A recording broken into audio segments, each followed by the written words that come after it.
Hey Buns, so we actually got a fair bit of new information about Endwalker over the weekend, and I'm a little surprised. I did not expect this live letter to have much in it, but that was not the case. So I'm really excited to share all this stuff with you now in case you missed it. Also, I'm going to mention some things that happened during the 14-hour broadcast that the dev team did too. I want to thank the Final Fantasy 14 subreddit Discord once again for providing the unofficial translations for all this stuff. And okay, well, let's hop to it. We got to see some new Endwalker artwork. This is the city Radz Adhan that is in the zone of Thavnair. So you can see the dancer aesthetic here, dancer being a job from Thavnair. The Warrior of Light has just shown up. He's with a couple of his buddies. Looks like there's his Aura friend, like pointing pretty rudely at Max Rebo over there. It's like, girl, you better back up. Did you forget about like how the Matanga hate Aura? It's true. According to the Encyclopedia Eorzea, although the reason is unclear, the Matanga despise the Aura with a fury. Their hatred runs so deep that when they attack the Azam Steppe natives, it is not for food or plunder, but for the sole purpose of killing Aura. It's probably safe to assume that the ones that live here are more chill than their Azam Steppe cousins, but do you really want to test your luck on this? Like, I want to err on the side of caution, or this is going to be a short trip. Foxclan joined us for this live letter, and he was dressed up as a beaver from Ilmeg, and now I need a Porksy from Ilmeg to take my nightmares away. Soken was there, and he was looking really vibrant and healthy. His recovery seems to be going well. They told us that Soken was actually wearing a wig during FanFest because he's regrowing his hair right now after his cancer treatment. They showed us some scrapped plushie ideas that were originally planned for merchandise but didn't quite make it, and if you're sad about that, like if you just wish you could buy a plushie, well, you're in luck because I have a plushie that we have a campaign going for right now. We're trying to get 200 sold so she can be made. So there you go. What a perfect opportunity to mention my plushie. We also learned that Final Fantasy 14 has reached 23.2 million registered players, and that number is rapidly increasing, which I think is evidenced by the fact that yesterday I heard Final Fantasy 14 has had such an upsurge in popularity that the game is sold out on the Square Enix storefront. So you cannot buy a digital copy, and you cannot create new characters on NA servers. That might have changed since yesterday. You might be able to make a character now. It just goes to show how insanely popular the game is right now. So it's good that the dev team is planning the multi-million-dollar investment into the server infrastructure. They told us that should be ready by 7.0. Of course, for me, the most exciting thing that's happened is we've got the benchmark, or rather the bunch mark, because yes, they say that this is the software for check and make sure your computer is fine to run Endwalker. But we all know this is actually the Male Vieira simulator app. You can use it to access the character creator for Endwalker and, yes, make male bunnies and save the character data, and then you'll be able to use that data in the game. So they have this official bun shot, wait. Wait. Okay, wait. What I wanted to say was they have the benchmark screenshot campaign going on. But then I'm like, bun shot. Please do not send your bun shots to Final Fantasy 14's official Twitter account. Like, they want the male Vieira shot of their faces. You know, I'm just going to put a link to the contest rules and information in the description box down below. But to be specific, they want a screenshot of your male Vieira character that you made in the benchmark, or your benchmark score. That's fine. You can send that to them on Twitter, and if they like it, they might give you the cloud hairstyle, or some of the other rewards that are shown on this page are less exciting than the cloud hairstyle. Honestly, I was pretty hyped for Reaper before I saw the benchmark trailer, but now that I've seen what I believe to be the Reaper LB3 ability, I think that's what that is. Maybe it's not, okay, but I think that is the Reaper LB3. Oh, it's so cool. I've got to play. I really want to know, is it going to be positional heavy? I don't want a positional heavy job. That's why I don't like to play Monk. But nevertheless, I am very excited about it. We got to see the new level 90 job-specific gear that we were getting in Endwalker. This is big news for me. It's like now I can actually decide what job I want to play. This is all the information I need. For the sake of time, I'll put a link in the description box below to this Reddit post where you can scroll through all of the job gear that Yoshida showed us during the live letter, though keep in mind that if you download the benchmark and you look at that, you will see characters in the benchmark wearing the job gear. So some of these are hard to see on the piece of paper he showed, but you can see them better in the benchmark. Quick overview of some additional updates we know they have planned for Endwalker. New small-scale PvP mode, the new residential district of Ishgard, which I'll talk about in a second. Updates to Gold Saucer, we don't know what that is yet. Island Sanctuary, which is supposed to be like Stardew Valley in 14. The new Oceanic Data Center, and the Data Center Travel System, which will be coming before 6.0 drops. Though they did say it will be region-locked at first, which is a bummer. Like, I'm excited about it because I want to go visit my friends on NA, but it looks like I'll have to wait a little bit for that. They can hide from me a little longer.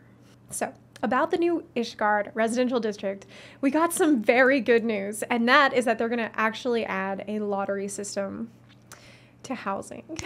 Finally, like, we have been asking and begging for this for years now, because the current system is a disaster, and I would say it is damaging to players' health. Because, like, look, if you don't know about this at all, maybe watch the video I made that's called Extreme Things Final Fantasy 14 Players Do to Get a House. I will put a link to that below just to, like, clue you in. Basically, you have to sit at the computer and be clicking constantly, and, like, don't get up to go to the bathroom or go eat, or, like, if you have a cramp or anything, you just need to sit and only do that for hours and hours and hours. So it's pretty horrible. I will say that the current system does tend to reward people that use bots for auto-clicking, so they can just set up the auto-clicker and walk away. And let's just hope that the new lottery system doesn't also reward bots. They said there will be wards that use the old system still, and wards that use the new lottery system. They said there will be wards that are for solo buyers, and wards for free company buyers. So I'm interested to hear more about the reasoning behind that. Yeah, if you don't have a house yet and you want one, I'd recommend just get an apartment for now, or get a room in your free company house while you wait for Endwalker, because I think the lottery system will be more fair. They mentioned the stat squish that's coming in Endwalker, and they spent 1,000 years explaining that no, just because the numbers are getting smaller, it doesn't mean that your character is weaker, because all of the numbers are getting smaller. They spent a lot of time explaining this concept. They're pretty worried people will not understand, but they did say that unsinking dungeons will probably be harder because of the stat squish, but they're gonna add a buff to you to make up for this, so it shouldn't be a big deal.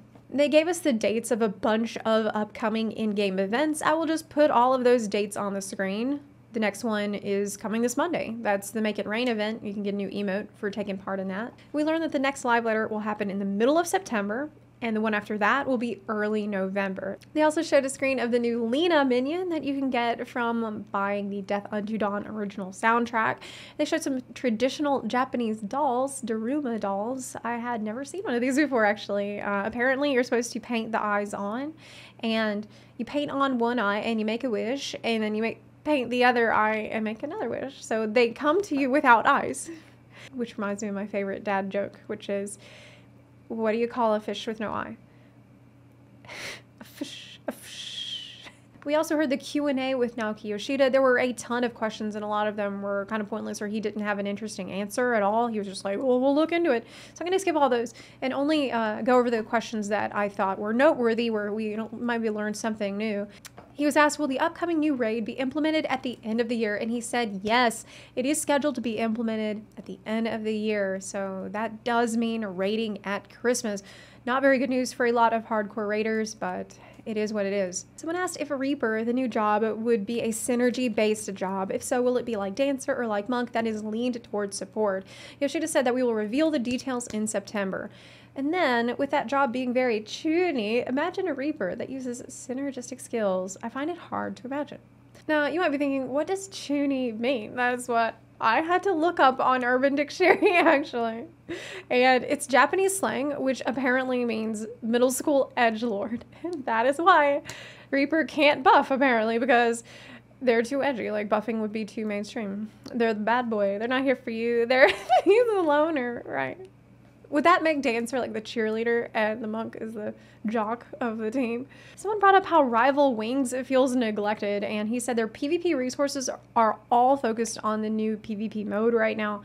And I'm like, maybe y'all should hire new people to work on PvP. Like, might be a good idea. He did confirm, yes, new hairstyles are coming to Viera and Hrothgar, but he also said they're working on getting Derplander's stubble for your character. He was asked, will there be jobs where it's been changed drastically and how they are played? If so, what job would that be?